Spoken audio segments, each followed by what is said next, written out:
And I want to make sure there's a balance and you have a business mind. It can't be emotional. So some folks have absolutely nothing set aside, and I would totally go against that. I do know, well, I've had some good mentors, and they're like, man, when you have cash, go buy. I totally agree that you should be aggressive and you should be actively seeking to grow your portfolio until you've hit that cash flow number you need per month. I totally believe in that. But while others are reckless, they hoard as much money as possible, sitting idle, and they're killing their long-term wealth. And you and I both agree on this, Mike. And I know that the eighth wonder of the world, Warren Buffett says, is compounding interest. And if you're not in the game now and getting in the game or continually actually getting in the game, that compounding interest through time is not going to take off for you. So for me, I know I want to balance that, but I don't want my reserves to hoard so much money that it's stifling my growth. And I would definitely encourage there's a balance there. And I think everybody needs to know their number. And if you don't have that number, work with somebody. I would love to talk to you if you need that number, because I think that's going to make or break. If you don't have a number set aside, you're going to have a furnace go out in the winter.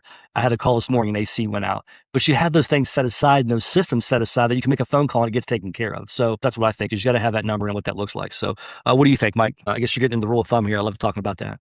Yeah. So this might not count as reserves, but Michael Makowitz had a great point.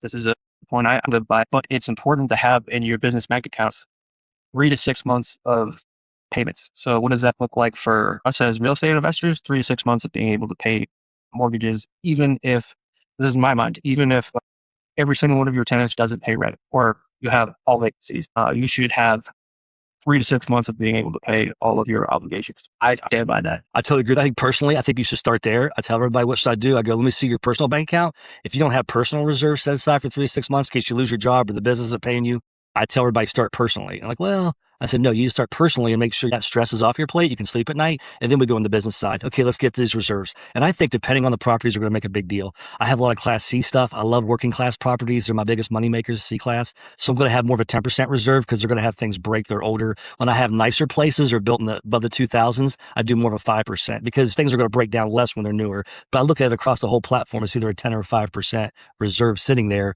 Then I know I can take care of the AC unit or that sewer line or those things. I'm not excited about paying for them, but the money's sitting in that account for that reason, and we can draw from that. So I think that's definitely important, Mike. And you kind of helped me see that, to be honest with you, Mike, because I was aggressively growing, still growing. I bought at you. I'm like, we started having these conversations and they got very visceral, and I started playing more defense because I was 100% offense and I was crushing it, but I had to look at like, hey, that reserve capital is a real big deal. So I think having money set aside for unexpected expenses, here's things we want to look at: vacancies, repairs, emergency, and business disruptions.